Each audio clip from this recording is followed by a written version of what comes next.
온 가족이 함께 먹는 따뜻한 한 끼.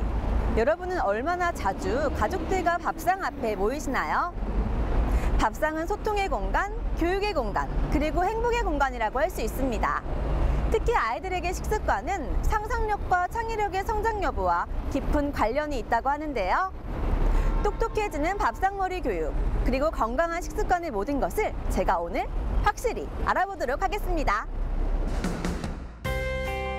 하루가 어떻게 지나가는지 모를 정도로 바쁘게 살아가는 현대인들. 삼시세끼를 챙기는 일이 어려운 일이 되어버린 생활 속에서 우리는 많은 것들을 놓치고 있습니다. 가족과 우리의 자녀들에게 필요한 소중한 것들. 그것을 오늘 이 시간 함께 찾아보시죠.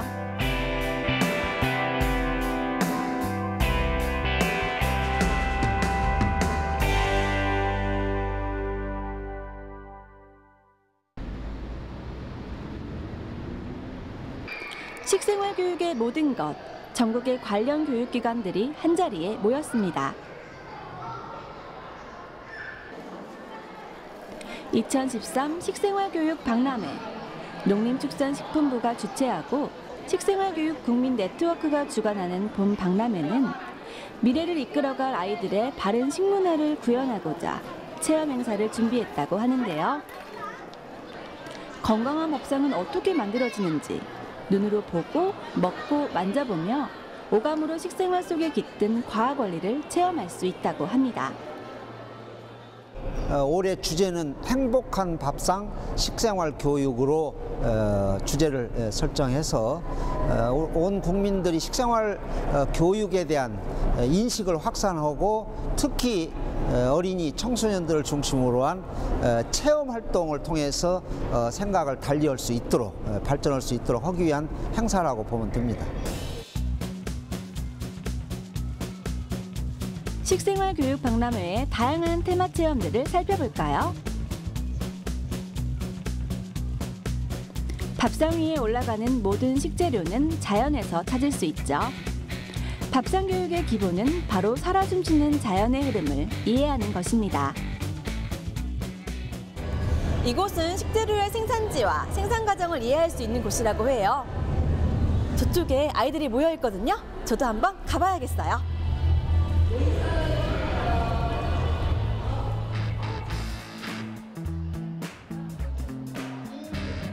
체험관 한쪽에 마련된 작은 텃밭. 이곳에서 초록의 새싹들을 볼 수 있었는데요. 아이들이 텃밭에서 어떤 이야기를 듣는지 귀를 기울여 볼까요? 오늘은 씨앗을 심어볼 거예요. 그래서 씨앗이 종류는 이렇게 다양해요. 색깔하며 크기하며 다 달라요. 이렇게 땅에서 뿌리가 나와요. 이렇게 자라서 이제 새싹이 이렇게 나게 돼요. 콩이 느낌이 어때요? 부드러워요? 콩을 만져보며 식물의 한 사리를 배우고 직접 흙에 심어보는 아이들. 식재료로서 콩은 다양하게 사용되죠. 콩을 싫어하거나 밥에서 골라낸 적이 있던 아이들은 이 식재료가 어떻게 얻어지는지 이해하며 콩에 대한 새로운 시선을 가질 수 있을 겁니다. 이 콩이 자라게 하려면 뭐가 필요할까요? 물, 햇빛, 하나 더. 공기, 공기, 온도, 흙,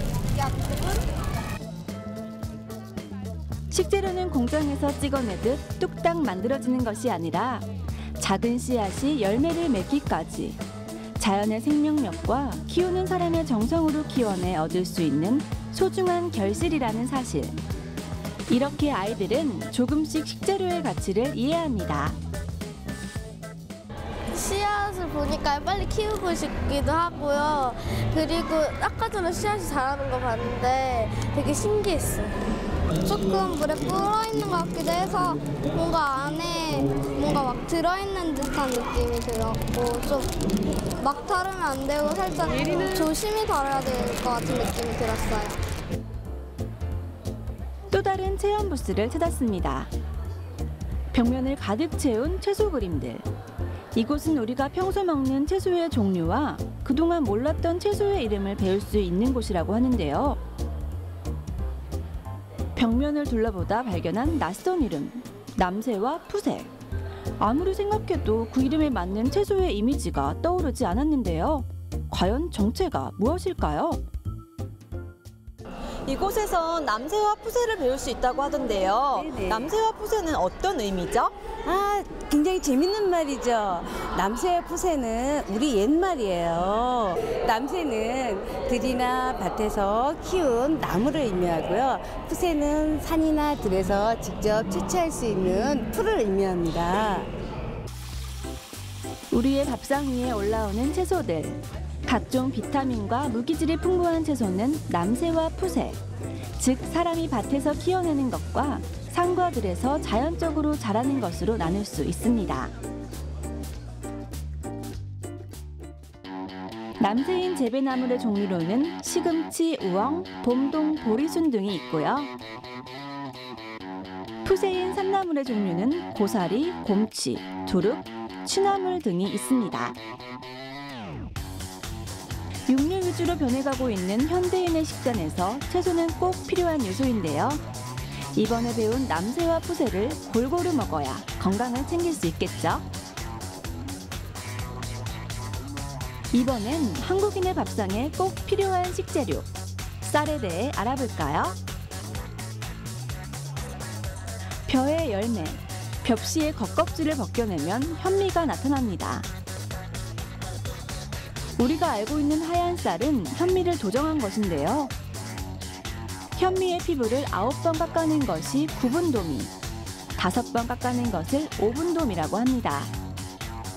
이렇게 도정한 백미는 현미가 가지고 있던 씨눈과 속껍질이 없고 씨점만 남은 것이죠.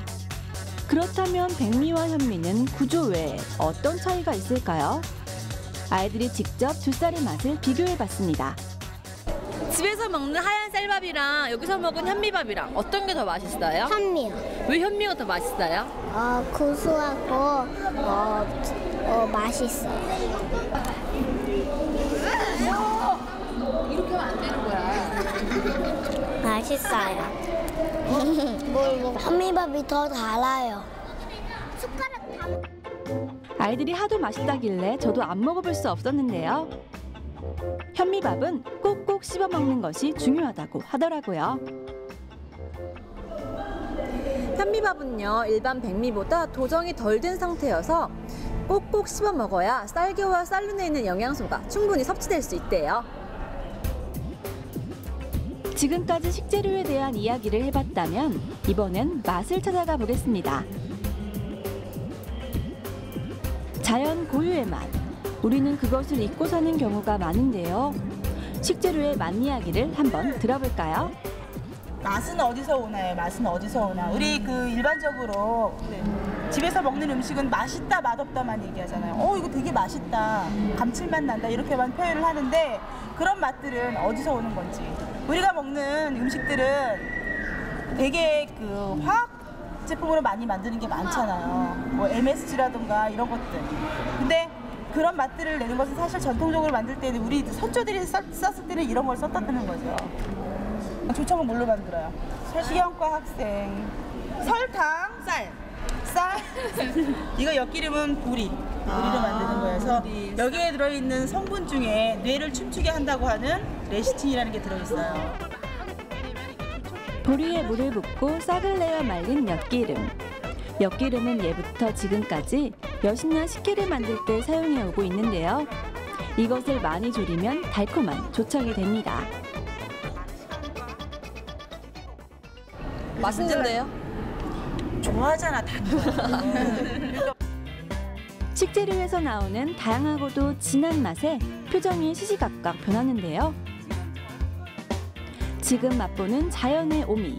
그 재료를 살펴보면 쓴맛은 도라지와 쑥, 신맛은 레몬, 단맛은 조청, 짠맛은 소금과 간장, 그리고 마지막 감칠맛은 바로 이것, 다시마입니다.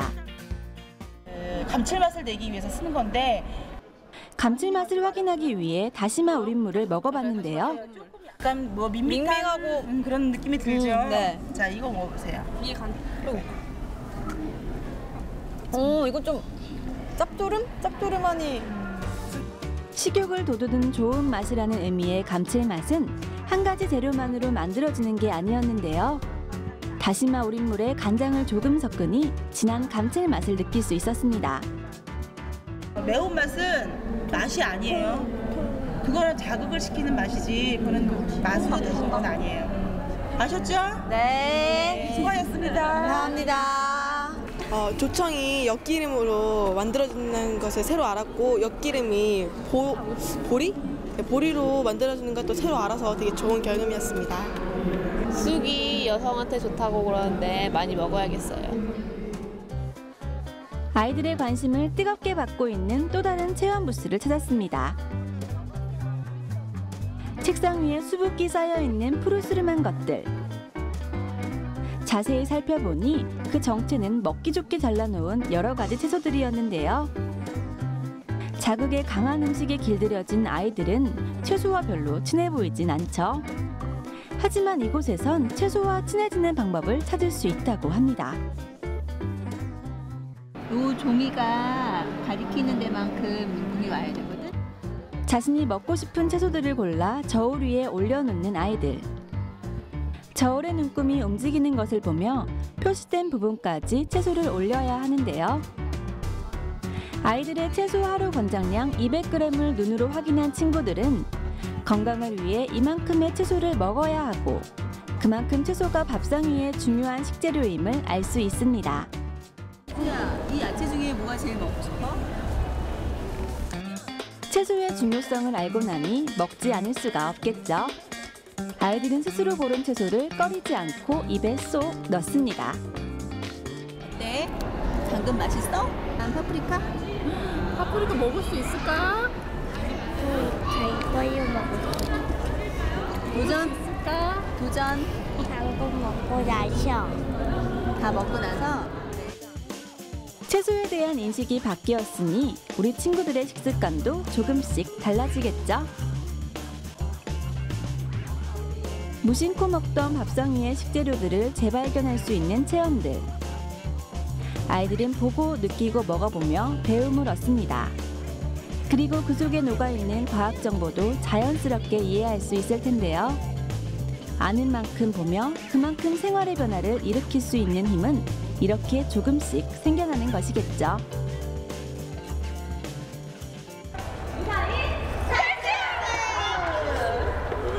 네, 저희가 생각하던 것 말고 저희에게 더 도움을 줄 수 있는 실생활에서 이런 음식들에 대한 정보가 굉장히 많았기 때문에 저희한테 득이 되고 저희가 알고 있는 지인한테도 얘기할 수 있기 때문에 정말 실생활에서 유용한 정보가 되었습니다. 네. 저는 기존에 알고 있었던 잘못된 지식을 다시 새롭게 알 수 있어서 너무 좋았던 것 같고요. 또 새로운 뭔가 인식을 바꾼 것 같아서 좀 더 가치 있게 제 삶이 앞으로 나아갈 것 같아요. 맨날 인스턴트에 길들여진 입맛에 비해서 우리의 이렇게 천연 제휴로 만들어진 걸 먹어보니까 색다른 체험이었고 앞으로도 인스턴트를 줄여야 될 것 같아요. 아이들을 위한 교육 방법은 다양합니다. 하지만 꼭 우선되어야 하는 교육은 식생활 교육이 아닐까 싶은데요. 건강한 식습관이 건강한 몸을 만들고 몸과 정신이 맑은 아이들에게서 우리의 빛나는 미래가 만들어질 것이기 때문입니다. 감사하게 먹고 똑똑하게 먹고 건강해지세요.